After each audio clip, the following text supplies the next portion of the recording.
Bhojpuri film industry और भोजपुरी के कलाकार हमेशा विवाद में ही रहते हैं। अब एक ये नया विवाद आया है खेसारी लाल का।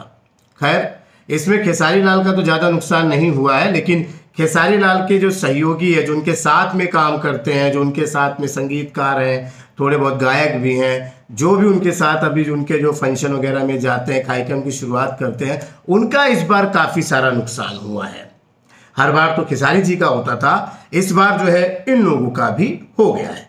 कैसे हुआ है वो आपको बता देता हूं। बहुत सारे लोगों को घटना पता है, लेकिन बहुत लोगों को नहीं पता है, तो मैं अपने सरल भाषा में आप लोगों को बता देता हूं। तो आप लोगों में से मुझे कई लोग नहीं जानते होंगे, मैं रामा यादव हूं और फिल्म इंडस्ट्री में काम से जुड़ी जानकारी वाली वीडियो बनाते रहता हूं और इस चैनल पर आप लोगों के लिए फिल्म इंडस्ट्री में बहुत सारी जानकारी लेके आते रहता हूं। ये चैनल का नाम भोजपुरी वन है, इसलिए भोजपुरी खबरों को भी आपके सामने लाते रहता हूं। खैर बात करेंगे आज खेसारी लाल की, और मैं कह रहा हूं कि जो सहयोगी थे उनके, जो उनके साथ काम करते थे, उनको इस समय क्या नुकसान हुआ है वो बताने की कोशिश करता हूं। तो चलिए, आप लोगों में से बहुत सारे लोगों को पता ही है कि अभी जो एक कार्यक्रम जो है करने जा रहे थे नेपाल में खेसारी लाल, और वहाँ पे बहुत सारी भीड़ थी। करीबन बताया जाता है कि हज़ारों लाखों लोग जो वहाँ पर आए थे।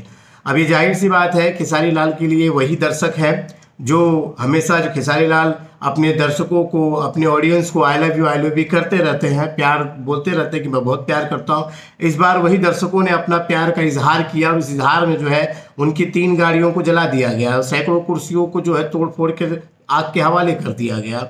साथ ही जो वहाँ पर कार्यक्रम में बना जो स्टेज था उसको भी ध्वस्त नस्त कर ही दिया। क्या है पूरा मामला ये बता देता हूँ कि वहाँ की जनता इतनी आक्रोश में क्यों आ गई, इतना प्यार क्यों दिखाई दी।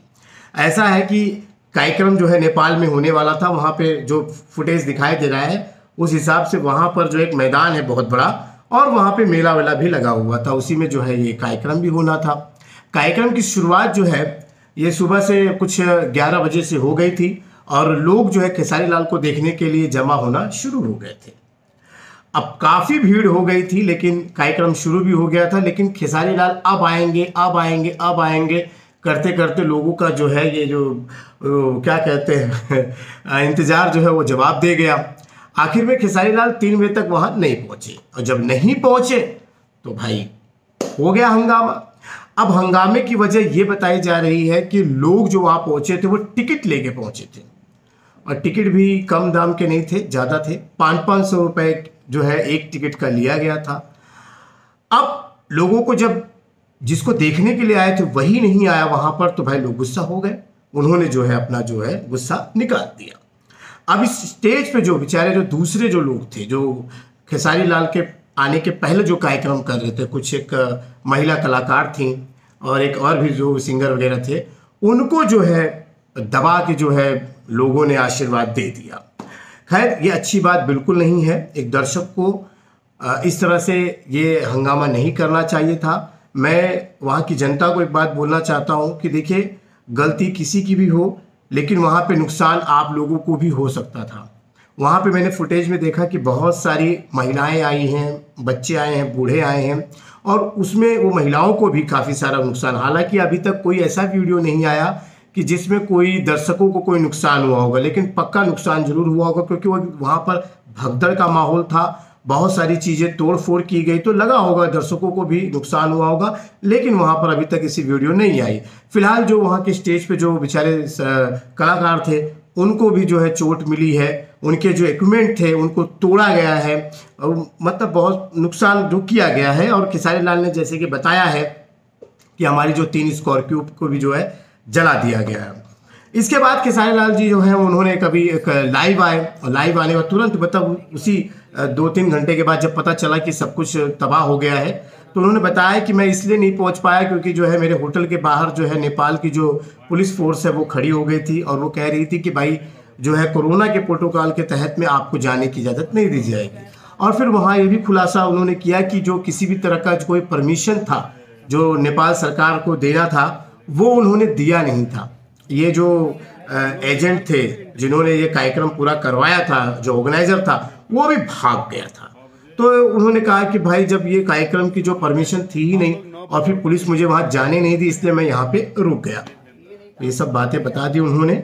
और फिर बाद में उनका जो मैनेजर है उन्होंने भी बताया कि भाई इस तरह से हमारा नुकसान हुआ, लेकिन 2-4 चीज़ें जो मैनेजर ने बताई हैं ये थोड़ा सा मेरे समझ में नहीं आया। जो इंटरव्यू मैंने देखा उनका, वो कह रहे थे कि भाई मुझे पहली बार पता चला कि भंसार भी लगता है, भंसार क्या होता है। तो ये मुझे थोड़ा सा उसमें वो लगा, क्योंकि पिछले ही महीने मैं एक नेपाल में एक एड फिल्म की शूटिंग के लिए गया था, तो मैंने अपना भंसार भरा था। कई लोगों को नहीं पता, तो मैं आपको बता देता हूँ, ये आपके काम की चीज़ है। इस पूरी घटना में ये जो मैं आप बताने वाला हूँ ये बहुत काम की चीज़ है। देखिए ऐसा है कि उनकी जो स्कॉर्पियो है या जो भी अपना इक्विपमेंट वो यहाँ से लेकर नेपाल में गए थे, उनका 1 रुपया भी उनको अब नहीं मिलने वाला है, अगर उन्होंने भंसार नहीं भरा होगा। भंसार जो है एक हिसाब का जो है टैक्स है, जो आप अपना कोई भी सामान इंडिया से, कुछ भी सामान आप इंडिया से अपना खुद का पर्सनली जो है अगर नेपाल लेके जा रहे हैं, तो उसको जो है नेपाल बॉर्डर पे भंसार भरना पड़ता है। उसकी कीमत आपको बतानी पड़ती है कि हाँ ये 1 लाख रुपए का है। अगर 1 लाख रुपए का है तो इसका टैक्स के रूप में कुछ पैसा वहाँ भंसार में जो है डिपॉजिट करना पड़ता है नेपाल सरकार के पास, ठीक है। वहाँ पर बाकायदा लोग होते हैं, वहाँ भर देना होता है। और आप अगर जब वापस आते हो वो सामान लेकर, नेपाल से वापस लेके आते हो, तो फिर बाद में आपको जमा किया गया जो भंसार है उसमें से कुछ पैसे मामूली पैसे कटिंग होते हैं, बाकी सारा पैसा आपको रिटर्न होता है। एक हिसाब से मतलब डिपॉजिट करके आप जाते हो और फिर रिटर्न होता है। तो ऐसे मामलों में अगर इन्होंने ये पैसा, ये भंसार नहीं भरा होगा, तो फिर इंश्योरेंस भी इनको नहीं मिलेगा। और नेपाल सरकार को तो इन्होंने बताया नहीं ना कि हमारी स्कॉर्पियो वहां गई थी। अगर किसी प्रकार का कागज पत्र उन्होंने बताया, भंसार वगैरह भरा होगा, तो नेपाल सरकार को पता होगा कि ये आपकी स्कॉर्पियो थी, आपने यहाँ लाए थे और यहाँ पे नुकसान हुआ, तो उसका जितना भी आपने अमाउंट बताया है स्कॉर्पियो का, जो भी इंश्योरेंस के हिसाब से, जो भी जिस हिसाब से जो कागज कार्रवाई होती है, वो पैसा इनको मिलेगा।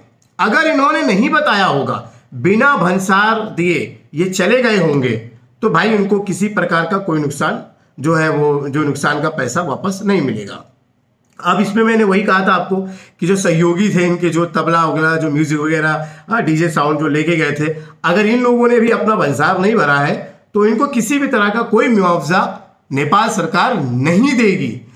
इसलिए क्योंकि मैं जब अपना सामान अभी हाल ही में एक नेपाल में गया था, कुछ वीडियो भी मैं आपको यहाँ चला के दिखा रहा हूँ कि मैं गया था भाई भंसार भरने के लिए। मैं कुछ लेंसेज लेके गया था, अपने मुंबई से लेंस लेकर नेपाल गया हुआ था, तो मैंने अपने लेंस का एक अमाउंट, एक जो है भंसार जो है भरा था। हाँ, हालांकि मैंने थोड़ा सा जो है कि सेकंड हैंड लेंसेज के हिसाब से कुछ भंसार भरा था। और ये जो होता है कि परमिशन जो सामने वाले नेपाल की फिल्म इंडस्ट्री है, उन्होंने एक लेटर मुझे दिया था कि आप वेलकम, मैं आपको जो है मैं आपका स्वागत करता हूं और आप यहाँ पे इस काम के लिए आएंगे और यहाँ पे शूटिंग वगैरह करेंगे। तो उनका लेटर लेकर मैंने वहां पे गया था और भंसार भर के चला आया था। और जब मैं वापस जाने लगा था मुंबई अपने इंडिया की तरफ, तो मैंने अपने जो है भंसार की रकम को वापस ले भी लिया था। तो ये होता है। और अगर कुछ प्रकार का, किसी प्रकार का नुकसान हो जाता है वहां नेपाल में, तो भंसार में बताई गई जो रकम होती है, मैंने जो अगर 1 लाख का बताया है, तो नेपाल सरकार मुझे वो 1 लाख रुपए जो है ना हर्जाने के तौर पे, क्योंकि भाई उनके देश में गया, वहां मेरा खराब हुआ या कुछ गायब हो गया, चोरी हो गया, जल गया, तो मुझे मिल सकता है। लेकिन अगर आपने भंसार नहीं भरा है तो आपको वापस पैसे नहीं मिलेंगे। अब इंडिया का इंश्योरेंस है आपका, तो नेपाल में जाके वो क्लेम होता है कि नहीं होता है, वो मुझे इसकी जानकारी नहीं है। आप में से बहुत सारे दर्शक होंगे इससे ज़्यादा जानकार, तो मुझे कमेंट करके बताइएगा। तो फिलहाल इस वीडियो में वही बता रहा हूँ आपको कि ये जो नुकसान हुआ है, इसमें जो है जो बेचारे उनके साथ सहयोगी थे, जिसमें कोई महिला कलाकार थी, उनकी भी स्कॉर्पियो जल गई, तो वो मदद मांग रही है। वीडियो मैंने देखा था, इस चीज़ें हुई हैं। तो इस वीडियो के माध्यम से कई सारी चीज़ें जो है इस समय जो है सामने आई हैं, उजागर हुई हैं। हालांकि अभी तक जो है किसी के ऊपर कार्रवाई नहीं हुई है। इन्होंने बताया कि नेपाल सरकार को उन्होंने गुहार लगाई है कि इस घटना की जांच की जाए, बताया जाए। और वैसे दूसरी तरफ ये खेसारी लाल कह रहे हैं कि हमें जो है जान से मारने की कोशिश की गई है, हमारे ऊपर कुछ जो है इस तरह का षड्यंत्र रचा जा रहा है, या फिर उन्होंने वो कहा है कि कुछ लोगों ने मुझे कॉल नहीं किया। भाई देखिए, ऐसा है कि कभी कभी किसी का वक्त बुरा भी चलता है, ठीक है। और आप भोजपुरी के कलाकार हैं, आप तो किसी न किसी विवाद में पड़ते रहते हो। अब आप इतने विवाद में पड़ जाते हो कि कोई आपके साथ में जुड़े तो वो भी विवाद में पड़ जाए, समझ गए आप। तो यही कारण है कि आप लोग आपसे ज़्यादा लोग दूर होना चाहते हैं, ऐसा मेरा मानना है। मैं मानता हूँ। मैं ऐसा नहीं कह रहा हूँ कि आपके ऊपर आप बिल्कुल गलत हैं या इस तरह से हैं, क्योंकि क्या होता है कि कभी कभी इस तरह की घटनाएं बहुत कुछ सिखा के जाती हैं। अब मुझे पता नहीं है कि आप दोबारा जो है नेपाल में शो करने जाएंगे कि नहीं जाएंगे, और अगर जाएंगे तो पूरी तैयारी से जाएंगे और पूरी जानकारी के साथ जाएंगे। अब आपने जो बताया है कि जो है स्पॉन्सर वो भाग गया है, होटल का पैसा नहीं दिया है, और आपके जो जो मैनेजर है उनको तो कुछ पता ही नहीं है। तो अगली बार जो है आपके जो मैनेजर जो है उनसे ज़्यादा भी जो है जानकारी आप लेके जाइएगा। फिलहाल ये जानकारी मैंने सोचा कि आपको देनी बहुत जरूरी है, क्योंकि ये घटना के बारे में नहीं पता है। तो ये आप लोग जरा देख लीजिए कि क्या हो रहा है आपके कलाकारों के साथ। इस चैनल पे भी बहुत सारे दर्शक नेपाल से जुड़े होते हैं, तो आप बताइएगा कि जो हुआ वो कितना सही था, कितना गलत था। चलिए, मुझे उम्मीद है कि आज की जानकारी आपको अच्छी लगी होगी। तो चलिए, आज के लिए बस इतना ही। मिलते हैं अगले वीडियो में, तब तक के लिए नमस्कार।